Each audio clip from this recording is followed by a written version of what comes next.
ইমাম মালিক, ইমামে আহমদ বিন হাম্বল, ইমামে শাফি, যে তিনজন বড় বড় ইমাম, ইনাদের অধিকাংশের মধ্যে কিছুটা পার্থক্য থাকলে মুখ্যভাবে তার সারাংশ একটাই।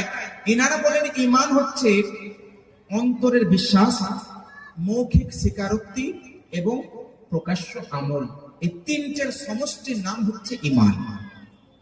এই তিনজনের মধ্যে কিছু পার্থক্য আছে, কেউ বলেন ঈমান কমে বাড়ে, কেউ বলেন না বাড়ে না ইত্যাদি। মানে মুখ্যভাবে যদি বলা হয় তিনজনের ব্যাখ্যা সারাংশ এটাই।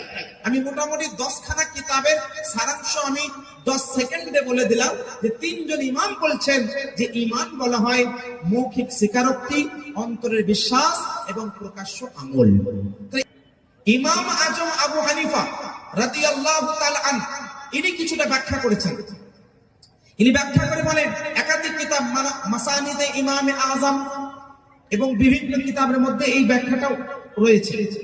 এবং আল মুতাকাদুল মুনতাকাদ মাআল মুতামাদিল মুস্তানাদ একটি কিতাব আছে, যে কিতাবের মধ্যে ব্যাখ্যা করা হয়েছে। ইমাম আজম আবু হানিফা রাদিয়াল্লাহু আনহু উনি বলেন ঈমান বলা হয় মুখ্যভাবে ঈমান অন্তরের বিশ্বাস এবং মৌখিক স্বীকারোক্তিকে ঈমান বলে, আর আমলটাকে ঈমানের পরিচয় বলে।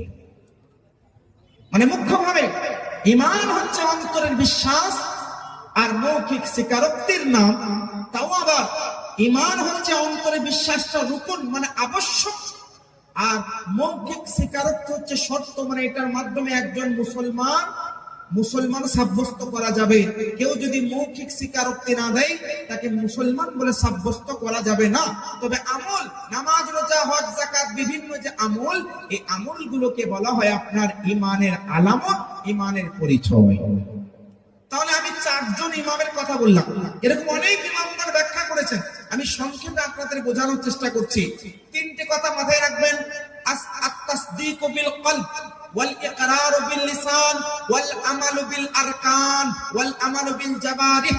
এর মানে হচ্ছে আত-তাসদীকু বিল কলব মানে হচ্ছে অন্তরীয় বিশ্বাস যে আল্লাহ এক, আল্লাহ সৃষ্টিকর্তা, আল্লাহ রিজিক দাতা, আল্লাহ হচ্ছেন একমাত্র ইবাদতের উপযোগী, আল্লাহর ইবাদত করতে হবে। আর ওয়াল ইকরারু বিল লিসান মৌখিকভাবে স্বীকারোক্তি দেওয়া, অন্তরে বিশ্বাস এবং মুখে স্বীকারোক্তি প্রদান করা, এইটা হচ্ছে ঈমানের অংশ।